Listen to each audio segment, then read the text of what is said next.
Waste Bengal, जहां 15 साल से एक ही नाम चल रहा था, ममता दीदी, कल एक ही दिन में पूरा गेम पलट गया और अब पहली बार बीजेपी वेस्ट बंगाल में सरकार बनाएगी।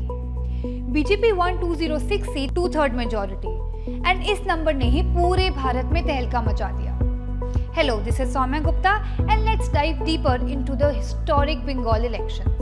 वेस्ट बंगाल एक ऐसा स्टेट जहां पहले 34 इयर्स से लेफ्ट गवर्नमेंट थी और फिर तृणमूल कांग्रेस का 15 साल का रूल था और अब एक और कंप्लीट पावर शिफ्ट। अब सत्ते में पहली बार आई है बीजेपी। अब नंबर्स सुनिए और शॉक अब्सॉर्ब करिए। Bharatiya Janata party 206 seats, Trinamool Congress 81 seats, Indian national Congress सिर्फ 2 सीट्स। बीजेपी 2020 में 77 सीट से सीधा चढ़ी 206 सीट्स पर और टीएमसी 2021 में 215 सीट से सीधा गिरी 81 सीट्स पर। एक और इंटरेस्टिंग बात, एसआईआर के चलते जिन 20 सीट्स में सबसे ज्यादा नाम डिलीट हुए थे, उनमें से 13 सीट्स टीएमसी ने जीते। मतलब एसआईआर का बीजेपी की हार या जीत पर ज्यादा कुछ असर नहीं हुआ और vote share BJP jumped to 45% and TMC dropped to 41%। अब ये सिर्फ सीट्स का शिफ्ट नहीं है, वोटर्स का मूड भी चेंज हुआ है और सबसे बड़ा शॉक, ममता दीदी अपनी ही सीट से हार गई। From CM seat to no seat, she lost her own seat Bhawanipur to BJP Suvendu Adhikari, that too by a big margin, more than 15,000 votes. तो अब सवाल ये है कि ये सब हुआ क्यों और कैसे। सबसे पहला फैक्टर, विमेन वोटर्स। इस बार वेस्ट बंगाल में रिकॉर्ड टर्नआउट हुआ 92.47% और इंटरेस्टिंगली विमेन टर्नआउट मेन से ज्यादा था। आई थिंक विमेन रिजर्वेशन का नैरेटिव ऑन ग्राउंड बहुत अच्छा बिल्ड हो गया था।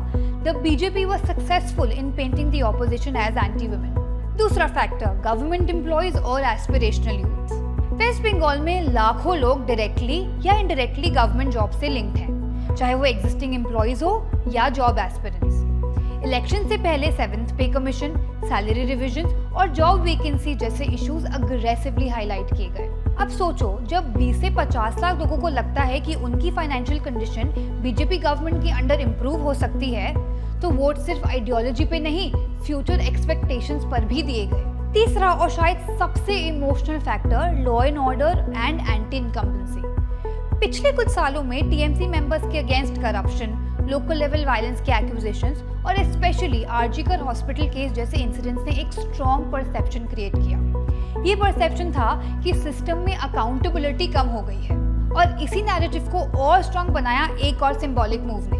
BJP fielded RG Kar hospital incidents victims mother Ratna Debnath from Panihati assembly constituency and she one by over 20,000 votes. चौथा फैक्टर, सिक्योरिटी और voter confidence. Waste Bengal historically election violence के लिए जाना जाता है, लेकिन इस बार हैवी सेंट्रल फोर्सेस डिप्लॉयमेंट हुए, जो लोगों को ये सिग्नल दे रहा था कि इस बार वोट बिना डर के दे सकते हैं।